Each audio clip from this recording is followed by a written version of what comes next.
uncertain terms that the way forward for Manchester United was through the young players. The minute I came to the club, that was my main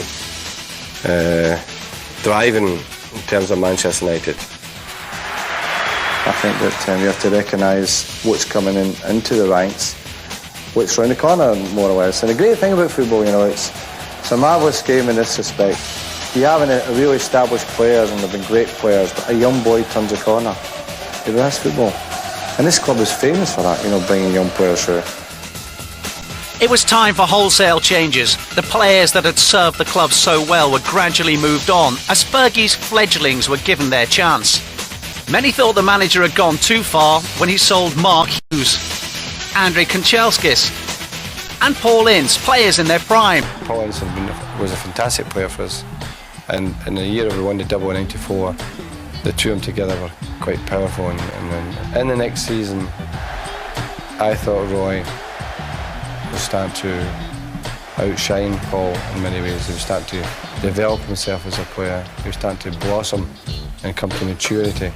And we felt that he was going to be the big influence in the club. There's three major players that went, Mark Hughes, Andrey Kanchelskis and Ince. When three major players leave like that, the manager knew what he was doing at the time. The younger players like me and Gary and Nicky Barton-Scholes, who were probably looking at the team and thinking, we're never going to get in this team. And then all of a sudden, the gap opened up and, we was brought in, and lucky enough, the manager sort of had faith in us. I think the transfer of Paul Ince is disgusting. I think it's a terrible decision. He's got all this money to spend on the new stand. He's not even going to have, the fans to go in there next season. That's good news. I think every Liverpool fan's happy today. I think when the manager got rid of Ince and Kanchelskis, they were saying the manager's mad. So what's he doing? He can't be getting rid of these players. Of course he knew, because he sees the players day in, day out. You cannot allow a team to grow together. Manchester United had gone behind other clubs in terms of getting the best young players, which this club was famous for. I want to stay at this club. That was my immediate thought. I want to stay at this club, and no young whippersnapper from Manchester's taking my position. You knew straight away by seeing him. They trained us a few times, and you knew by their training session straight away that these are good players, and not just one or two. When they trained with the first team, you just knew that they were destined to be in the first team sooner rather than later. The manager wouldn't have done what he did unless he believed in us, and that gave us the greatest faith. That probably the most successful manager that we've ever had was breaking up a great side to make way for us, and that's something that gives an unbelievable amount of confidence. Well, this wasn't a holiday, but a pre-season tour of Malaysia, half serious preparation, half public relations. The welcome for United at the airport just gave an indication of the team's enduring worldwide popularity. Even in the Far East, the talk was of the three players departed or about to depart: Hughes, Ince and Kanchelskis. Press conference after press conference, question after question. Wherever the players went, they were absolutely mobbed. Film star receptions at every turn.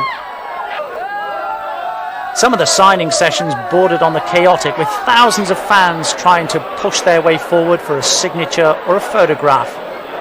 Isn't it amazing just how Manchester United's popularity cuts across borders and links supporters in countries all over the world? There's no other club like it.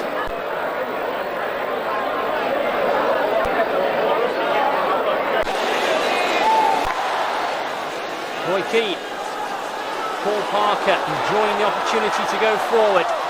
Oh, good turn, good shot! Oh, just rising from Scholes. Lovely turn.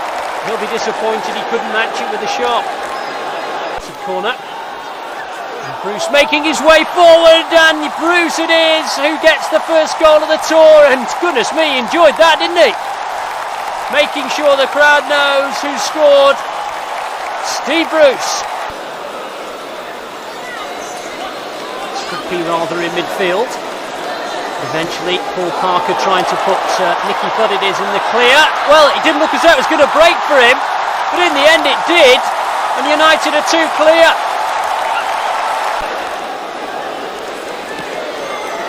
Bruce there again, Pallister! Well, it's 3-0, and Pallister and Bruce have both got on the score sheet so far. Phil Neville turned in towards Roy Keane, gets the return ball.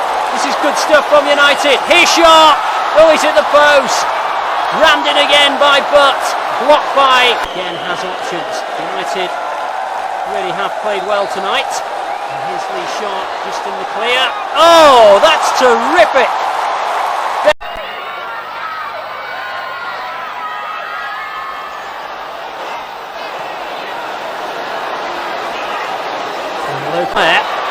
It's a chance for Sellingo to break. But Nicky Butt with a superb challenge, winning the ball cleanly, and Paul Parker brings it away. Scholes looking for it inside. But Scholes going alone! Great finish! To lift it too. And if you think he had problems, you should have seen the kit man Norman Davis trying to lift it onto the plane and back home. Ouch. Funny, isn't it, though, how a player suddenly warms to responsibility. And with Paul Ince gone, Roy Keane has assumed his mantle. He's been fantastic during all the warm-up matches, scoring goals at one end, saving goals at the other. It's now Roy Keane running the midfield, making Manchester United tick, creating chances and dominating matches. Like Ince in the early days, though, it has to be said that Roy's got a wee bit of a temper. But like Ince too, he's learning to control it, just getting better and better. I don't know if I've changed that much. Obviously, little things. I think I've improved my touch a little bit, my control, my passing. Little things, but I'm sure that probably kid or the gaff would probably see it more than I do. But I feel I have improved over the last 2 years. Yeah. Keane suffered last season being forced to play out of position, but when he did take up the central role, the effect was devastating. Nobody powers forward quite like Roy Keane. He's unstoppable. The only reason I played a full-back was because of the injuries I had and the injuries too. Paul Parker at right back, David May. So it was only a stopgap really. But hopefully I'll be 100% fit for the start of the season. Great man to have in your side, Roy Keane. The kind always ready to take the flak. You got a bit of stick within the club about your hairstyle. Is this no, true? It's a lot of rubbish. No, it's just friendly banter. I think there's a few lads worse than me, but it's just that I don't really care, and the lads do, and that's why they give me stick over it. As I said, I couldn't care less what they think. Have you got your own hairdresser? Yeah, I've got my local barber who does it, and he's quite good. Not one of these kind of rich coiffeurs. Exactly, as I said, the lads are they love themselves too much, but I couldn't care less, really, to be honest. I just go out and play football.